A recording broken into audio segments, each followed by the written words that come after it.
नमस्कार दोस्तों, स्वागत है आपका हमारे इस चैनल धूप धनुषी आरती में। दोस्तों, आज जो है मैं इन ग्रंथों को लेकर क्यों बैठा हूँ। ये एक जो है ये महानिर्वाण तंत्र है। ये महानिर्वाण तंत्र है और ये जो है शारदा तिलक है।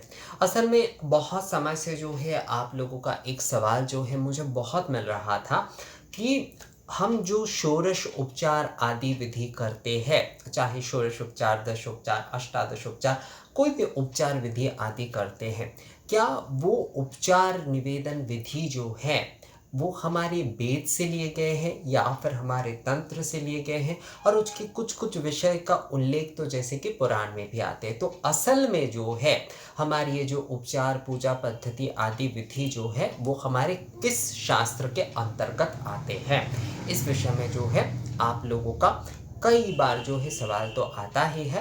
पर कुछ समय से जो है इसके ऊपर बहुत सारे मुझे मेल मिले, मैंने रिप्लाई भी किए बहुत सारे मेल का। पर मुझे लगा कि क्योंकि एक सवाल, क्योंकि बहुत बार बहुत जन अलग अलग तरीके से पूछ रहे हैं, कोई पुराण के विषय को समझने के लिए शायद इस विषय को पूछ रहे हैं, क्योंकि मैं तंत्र के विषय में यहाँ पर बातें करता हूँ बहुत ज़्यादा। तो कई लोग तंत्र के आधार पर भी समझना चाह रहे थे, कई लोग वेद तंत्र इन दोनों विषयों के साथ भी समझना चाह रहे थे। बहुत सारे लोग ये सुनते आए हैं कि वैदिक जो है वही केवल मात्र सही है और तांत्रिक जो कुछ भी होता है वो निषेध होता है, गृहस्थ आदि सभी के लिए जो है। तो सभी का ही लगभग सवाल एक ही प्रकार का था कि ये उपचार विधि जो हम पूजा करते हैं वो हमारे शास्त्र के किस, मतलब शास्त्र के कौन से ये पार्ट में आते हैं, कौन से भाग में जो है ये आते हैं।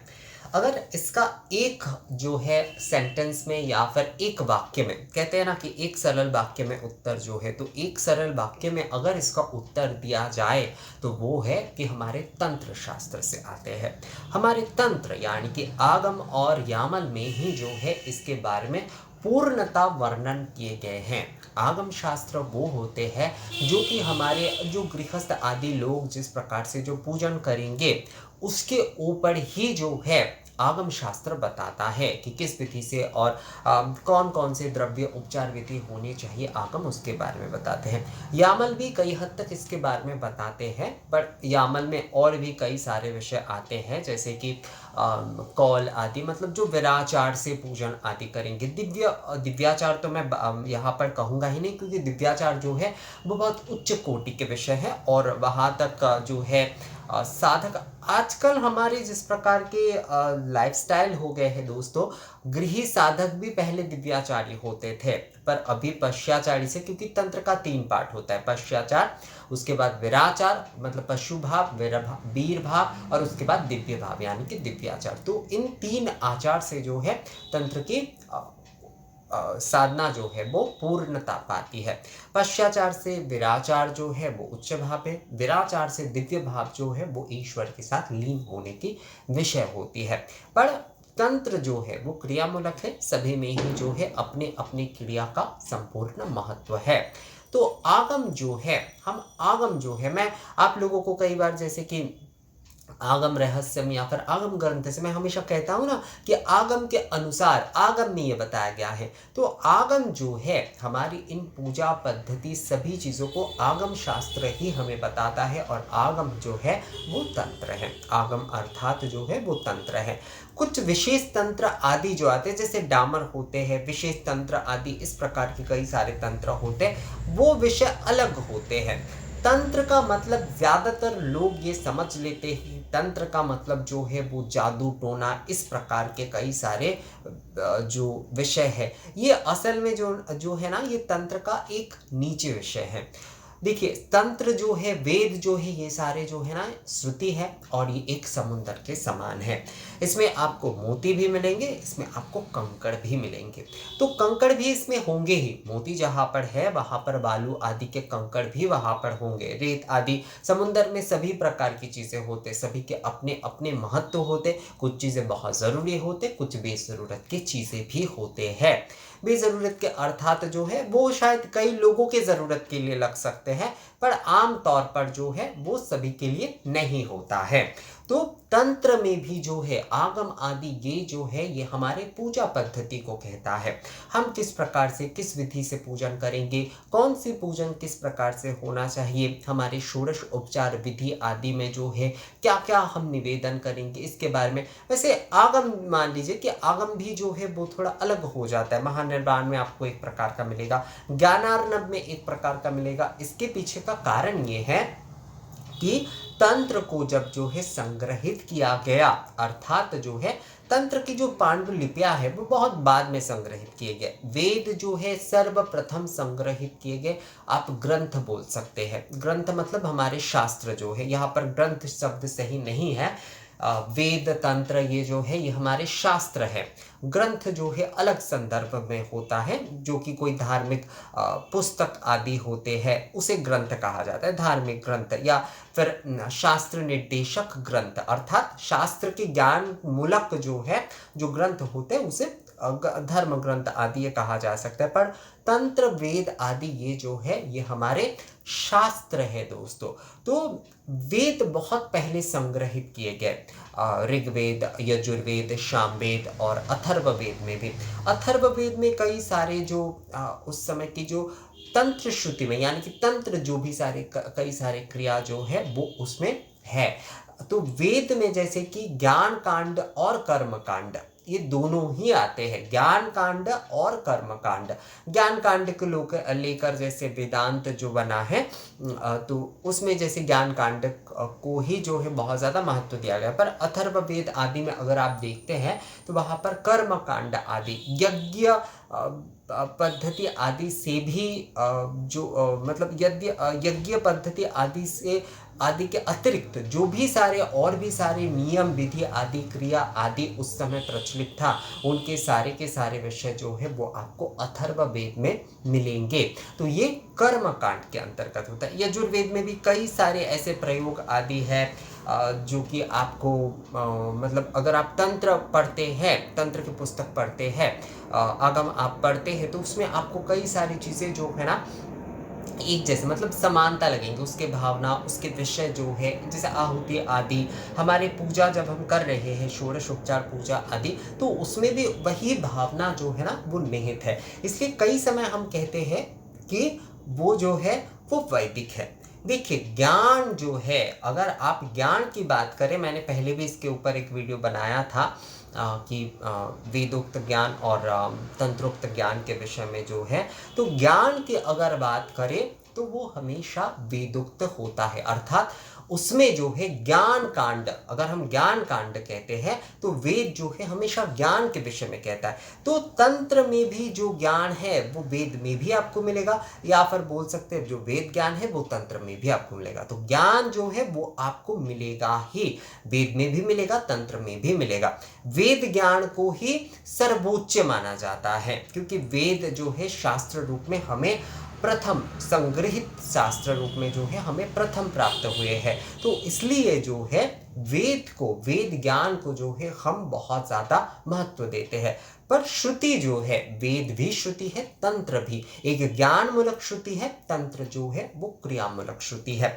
तो उस समय भी जो है जब वेद श्रुति यानी कि ज्ञान श्रुति थे, उस समय कर्म कांड यानी कि क्रिया श्रुति भी विद्यमान थे।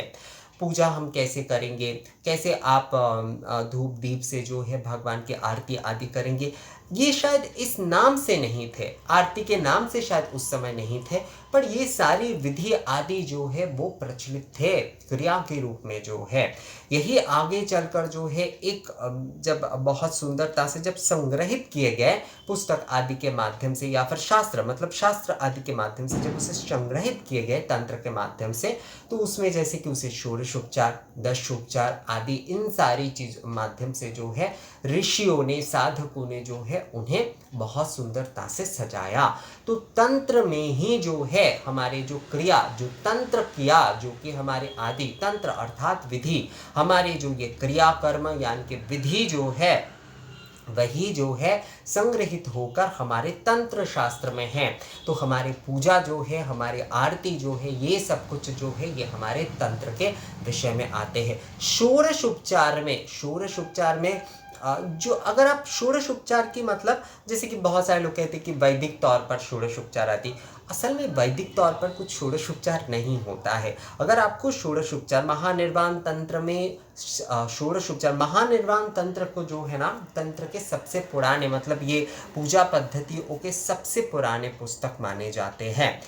इसके पहले भी कई सारे तंत्र आदि पुस्तक के पांडुलिपि है, पर पुस्तक के रूप में जो है यानी कि शास्त्रीय पुस्तक के रूप में जो है महानिर्वाण तंत्र ही हमें कंप्लीटली सर्वप्रथम मिलते हैं। उसके बाद शारदा तिलक तंत्रम जो है वो हमें मिलता है। ये दोनों जो है इसमें आपको ये षोडश उपचार पूजा आदि या फिर उपचार विधि आदि की संपूर्ण ज्ञान मिलेगा। महानिर्वाण तंत्र में ही सर्वप्रथम मतलब हमें मिला। पांडुलिपि आदि या फिर बहुत सारे लोगों के इस प्रकार से जो है जैसे कि पहले के समय में तो पुस्तक नहीं होते थे, वो लिखकर जो है ऋषि मुनि जो है वो अपने पास संग्रहित करके रखते थे। तो इस प्रकार के कई सारे पांडुलिपि अभी भी तंत्र के इतने बड़े सागर है। तंत्र के कई सारे ऐसे विधि, कई सारे ऐसे नियम आदि, ऐसी पूजा पद्धति आदि जो है वो अब मतलब उन पांडुलिपियों को जो है ना वो कई जगह पर कई म्यूजियम में तो रखे हैं, पर पुस्तक आकार में अब जो है वो हमें मिल ही नहीं सकता, क्योंकि उसके ऊपर कोई रिसर्च आदि नहीं हो रहा है। महानिर्वाण तंत्र जो है पुराने हमारे जो भी तंत्र के जो विधि के पुस्तक है उसमें जो है इसे बहुत ही ज़्यादा महत्व इसलिए दिया जाता है क्योंकि इसमें कंप्लीट आपको मिलेगा। इसमें आपको जो है षोडश उपचार पूजा आदि उपचार आदि विधि आदि जो है वो आपको सब कुछ मिलेगा। बाकी जैसे कि ज्ञानार्णव में भी है, बाकी सभी ऐसे शास्त्र में भी है, तंत्र शास्त्र में। पर शारदा तिलक और महानिर्वाण तंत्र एक दो ऐसे पुस्तक हैं जिसमें आपको ये षोडश उपचार, दशोपचार, पूजा विधि आदि और उपचारों के विषय में अगर आप समझना चाहते थे तो आपको पढ़ना चाहिए। असल में जो लोग ये कहते हैं कि हमारे उपचार आदि विधि जो है वैदिक विधि से हम आरती करते हैं, वैदिक विधि से हम जो है हम पूजन करते हैं, तो उन्होंने ना तो वेद पढ़े हैं और ना ही तंत्र पढ़े हैं। मैं बहुत जो है ये क्लियरली कह रहा हूँ, ना तो उन्होंने वेद पढ़े हैं ना ही उन्होंने तंत्र पढ़े हैं। प्रचलित इन बातों को लेकर जो है वो बताते हैं कि इसलिए उनके मन में इस प्रकार के भ्रम पैदा होकर रहते हैं कि वेद जो है मतलब वैदिक जो भी सारे रिचुअल्स आदि है वही केवल मात्र जो है वो पालन करना सही है और बाकी तंत्र आदि के जो है वो पिशाचवत है। इस प्रकार का गलत तरह का प्रचार करते हैं। असल में क्या होता है दोस्तों, तंत्र में जो है तंत्र अभिषेक अगर हो जाता है तो उसमें जो है सभी का अधिकार मिल जाता है, अर्थात सभी जो है वो पूजन कर सकते हैं। पर वेद के पहली बात तो हमारे आज के जिस समय में हम रहते हैं, कलयुग के जिस समय में हम वास कर रहे हैं, वहाँ पर जो है वेद मूलक रीति रिवाज हम कर नहीं सकते। उसके व्यवस्था, उसके आयोजन आदि करना, उसके कर्मकांड, उसकी संपूर्णता ज्ञान को लेकर जो है चलना सच में मुश्किल है। इसलिए हमारा आज के अगर हम समाज के अगर हम देखें, हमारी पूजा पद्धति, नित्य पूजा आदि, वो सब कुछ जो है वो तंत्र के आधार पर होता है। तंत्र में भी वेद ज्ञान जो है निहित है। जैसे कि वेद मैंने आपको बताया कि अथर्व वेद में भी जो है तंत्र का ज्ञान आपको मिलेगा, उसी प्रकार जो है तंत्र में भी जो है वेद ज्ञान जो है वो निहित है। आप षोडशोपचार पूजा आदि में अगर आप जाते हैं और यजुर्वेद में जैसे कि आहुति आदि को आप देखते हैं तो वहाँ पर भी जो है आपको इन सारी चीज़ों की जो ज्ञान के जो विषय है, ज्ञान मूलक जो विषय है वो आपको सेम मिलेगा। पर तंत्र में जो है इन क्रियाओं की बहुत स्पष्टता की गई है कि षोडशोपचार में हमें किस प्रकार से देना चाहिए, षोडशोपचार हमें किस प्रकार से, धूप मान लीजिए कि हमें किस प्रकार के आसन देकर उसे स्थापना करना चाहिए, उसके बाद जो है हम किस प्रकार से शोधन आदि करेंगे, किस प्रकार से निवेदन, ये प्रक्रिया जो है ये अगर आप ज्ञान की दृष्टि से देखें, शोधन कर रहे हैं मतलब हम अपने मन की शुद्धि कर रहे हैं, हम अपने चित्त के बसे हुए भगवान के पूजन कर रहे हैं, हम जो है इस पूरे विश्व ब्रह्मांड की ये जो अधिपति है, जो अग्नि, जो ज्योति है, उनको हम जो है समर्पित कर रहे हैं। उसके बाद हम जिन्हें इष्ट मानते हैं हम अपने इष्ट रूप में उन्हें संप्रदान कर रहे हैं। उसके बाद जो है वनस्पति रसोदिव्य अर्थात धूप असल में क्या है उसके वर्णन किए जा रहे हैं और उसके बाद हम उन्हें पूर्णता निवेदन करते हुए जो है उसे घुमा रहे हैं या पर उन्हें समर्पण कर रहे हैं या पर निवेदन। समर्पण, बहुत सारे लोग कहते हैं कि समर्पण जो है वैदिक कई सारे कार्य आदि में समर्पण किए जाते हैं और तंत्र आदि पूजा में निवेदन किए जाते हैं। ऐसा कुछ नहीं है, समर्पण और निवेदन तंत्र की पूजा में भी जो है कहा गया है। हाँ, समर्पण जैसे कि यज्ञ आदि में समर्पण शब्द का ज्यादा इस्तेमाल किए जाते हैं। तो विषय जो है यहाँ पर एक ही है, समर्पण भी जो है निवेदन भी वो है। तो किस प्रकार से ये इसके पीछे ये जो धूप आदि यानी कि दीप भी हम जब दे रहे हैं तो हमारी तेज रूप सुप्रकाश महादीप सर्वतिस्तिमिरापः सवज्जभंतर ज्योतिर्दीप है पृथ्वी, तो हमारी भीतर हमारे अंतर जो तेज दीपक है वही हम जो है ना भगवान को हमारे इष्ट को हम निवेदन कर रहे हैं। तो उसके जो ज्ञान है वो हमारे वैदिक ज्ञान आप बोल ही सकते हैं, जो भी सारे, इसलिए कहा गया है कि जहां जहां भी जो भी ज्ञान है वो वेद है, जो भी ज्ञान है वो वेद है, जो भी क्रिया है वो तंत्र है।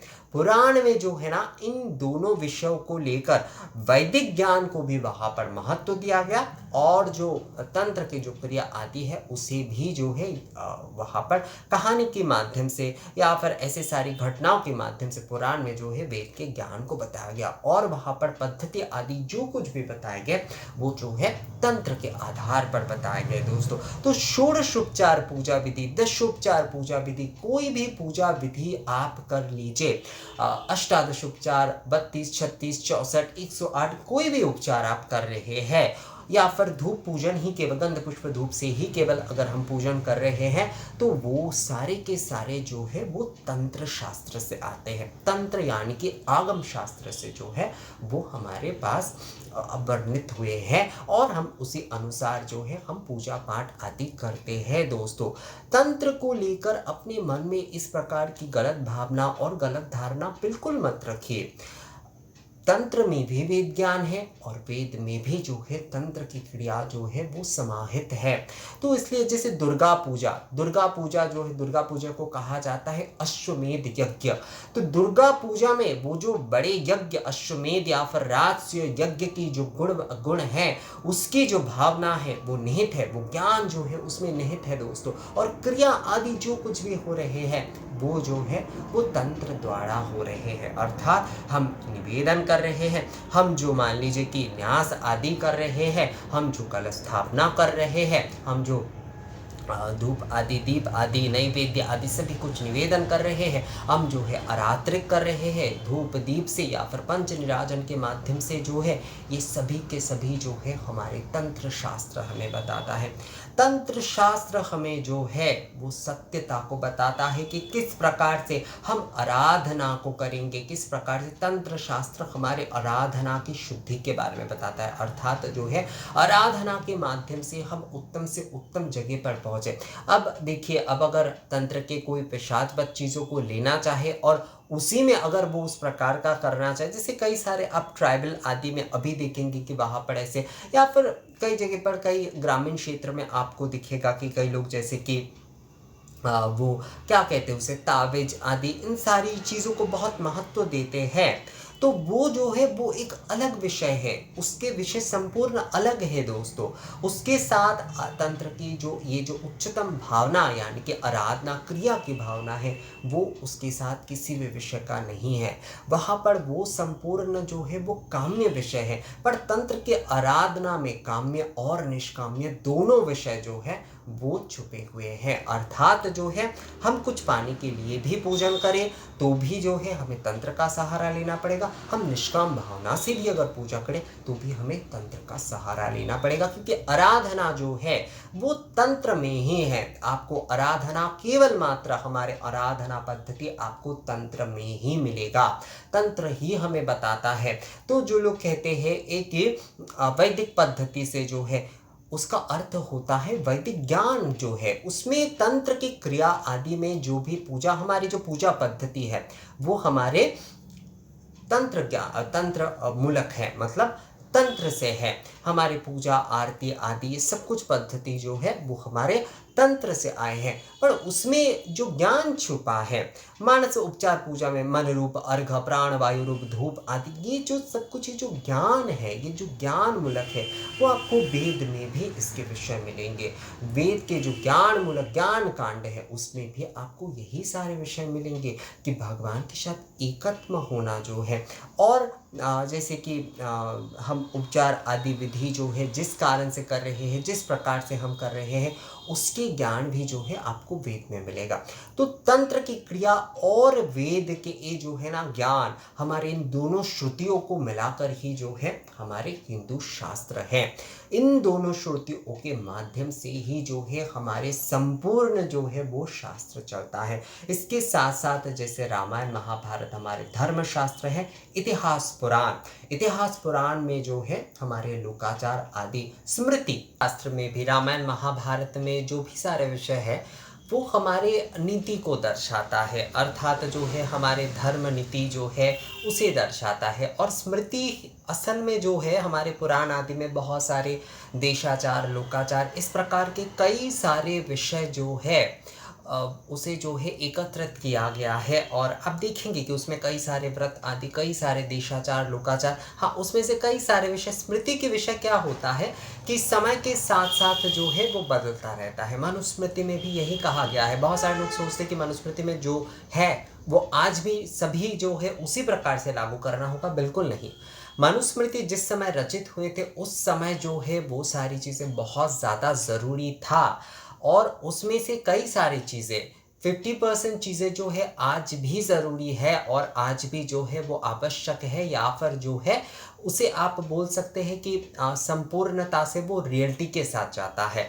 पर कई सारे विषय जो है वो हमारे इस समाज के परिवर्तन के साथ साथ जो है उसकी भावना, उसके धारणा बदल गए हैं, तो उसे जो है इसलिए कहा जाता है स्मृति जो होते हैं वो हमेशा परिवर्तित होते हैं।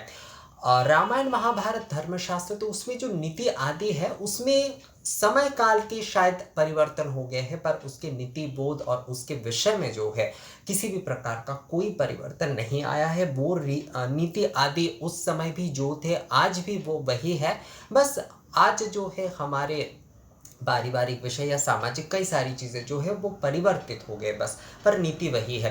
पुराण असल में हमारे जो क्लास में जो भी सारे इतिहास आदि पढ़ाए जाते हैं वो असल में इतिहास नहीं है, उसमें केवल युद्ध और तारीख दिखाए जाते हैं, किसने शासन किया ये आदि, ये नहीं होता है।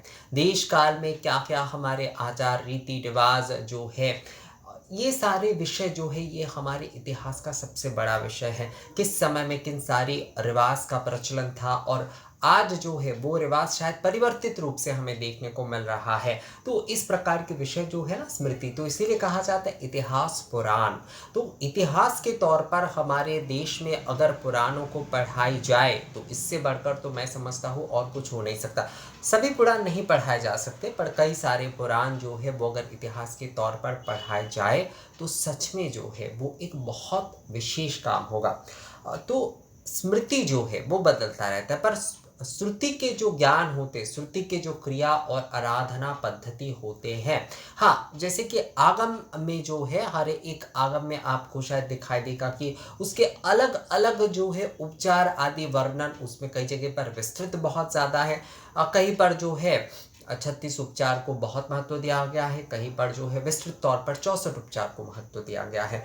पर उसमें अगर मूल विषय जो देखें, उसमें हम क्रिया की मूल अगर विषय को देखें कि क्या क्या उपचार करना है, तो उसके ऑर्डर आदि जो है वो सभी जगह पर सेम रहता है, वो कहीं पर नहीं बदलता है, वो विषय कहीं पर नहीं बदलता है, क्योंकि क्रिया जो होता है वो श्रुति के आधार पर हमारे जो भी सारे प्राचीन विधि आदि जो है, जो कि हमारे वैदिक ज्ञान जैसे वेद को जैसे अपरुषेय कहा जाता है, तंत्र को कहा जाता है कि इसलिए तंत्र कहते हैं ना कि शिव उवाच, देवी और शिव संवाद से ही जो है तंत्र है। इसका अर्थ यही है कि ये भी अपरुषेय ही हुआ दोस्तों, ये दोनों ही श्रुति है। आप जो है अगर हमारे पुराने जो भी सारे गवेषक आदि हैं, यानी कि जो शोधकर्ता है उनके देखेंगे, और कई सारे हमारे शास्त्रों में भी इसका उल्लेख किया गया है कि श्रुति जो है वो दो है। कई सारे पुराण महापुराणों में इसका उल्लेख है कि हमारी श्रुति जो है, इसलिए पुराण में जो भी सारे विषय लिखे जाते हैं उसमें वेद ज्ञान भी होता है, उसमें आराधना आदि भी होता है। तो अब से अगर आपसे कोई पूछे कि हमारे षोडशोपचार आदि ये जो है ये वैदिक पद्धति है और तंत्र को जो है वो गृहस्थों को नहीं करना चाहिए, तो आपको तुरंत उन्हें बताना चाहिए कि हमारे जो भी ये पद्धति है, आराधना पद्धति, पूजा विधि, आरती आदि, ये सब कुछ हमारे तंत्र शास्त्र से आते हैं। तंत्र यानी कि विधि शास्त्र से ही जो है, आगम से ही जो है हमारी पूरा पूजा पद्धति जो है वो चलती है दोस्तों। और संपूर्ण पूजा पद्धति के जो विषय है, जिसे मैं बार बार आपको बोल रहा हूँ कि एक ज्ञान होता है, ज्ञान कांड, कर्म कांड। तो कर्म कांड यानी कि क्रियाशीलता जो है वही तंत्र है। तो तंत्र के बिना पूजा कभी हो नहीं सकता, और उसके अंतर्निहित तत्व को समझने के लिए हमें अपने वेद भावना को जो है, जो भी ज्ञान होता है वो वेद होता है, तो वेद मूलक होता है। ज्ञान जो होता है वो हमेशा वेद मूलक होता है, क्रिया जो होता है वो हमेशा तंत्र मूलक होता है। तो इसलिए हमारे पूजा पद्धति सभी कुछ जो है वो तंत्र के अधीन आते हैं। हमारे आराधना पद्धति, आरती, संक्षिप्त हो, बड़े तौर पर हो, षोडशोपचार हो, दशोपचार हो, जो भी उपचार आदि जो कुछ भी विधि आते हैं वो सभी के सभी जो है वो तंत्र शास्त्र के भीतर आते हैं। और तंत्र यानी कि आगम शास्त्र जो है वो सभी के लिए है। आगम शास्त्र जो है वो सभी के लिए होता है दोस्तों। आगम शास्त्र केवल मात्र जो लोग इस प्रकार के, मतलब तंत्र जो है वो सोचते कि किसी विशेष लोगों के लिए है जो केवल साधना आदि करेंगे, नहीं। साधकों के लिए जो है उनके लिए अलग तंत्र के अलग विषयों की व्यवस्था है। जो साधारण आराधक है उनके लिए अलग व्यवस्था, जिनके दीक्षा आदि हो गए हैं उनके लिए अलग व्यवस्था है। कई लोग जैसे कि निम्न कोटि के कई उपासना आदि कर, उनके अलग व्यवस्था। तो बहुत सारी व्यवस्था तंत्र में है। उसे एक केवल मात्र एक से अगर आप समझने की कोशिश करेंगे तो तंत्र को नहीं समझ पाएंगे। तो हमारे आराधना पद्धति, हमारे उपचार विधि आदि जो कुछ भी है हमारे, जैसे कि आप लोग का ये सवाल था कि षोडशोपचार जो है वो हमारे शास्त्र कौन से शास्त्र में आते, तो एक वाक्य में उत्तर इसका यही है, तंत्र शास्त्र में। आगम शास्त्र या तंत्र शास्त्र ही जो है हमारे संपूर्ण उपचार विधियों के वर्णन करते हैं। हम किस प्रकार से पूजन करेंगे, किस प्रकार से हमारे पूजा विधि होंगे, और पूजा में किसके बाद क्या होगा, क्या क्या हम किस प्रकार से अर्पित करेंगे, किस प्रकार से हमें जो है उनकी स्थापना करना चाहिए, उन्हें निवेदन करना चाहिए, ये सभी कुछ जो है हमारे आगम शास्त्र यानी कि तंत्र शास्त्र हमें बताता है। तो षोडशोपचार, दशोपचार, ये सारी विधि जो है तंत्र शास्त्र में आते हैं। तो मुझे लगता है दोस्तों आप लोगों को ये वीडियो जो है वो समझ में आ गया है। इसमें हमने जो भी सारी बातें की है, अगर फिर भी जो है आप लोग का कोई कन्फ्यूजन आती है तो मुझे कमेंट्स करके ज़रूर बताइएगा, या फिर आप मेल भी कर सकते हैं। तो मिलते हैं आपसे अगली वीडियो में, तब तक के लिए नमस्कार।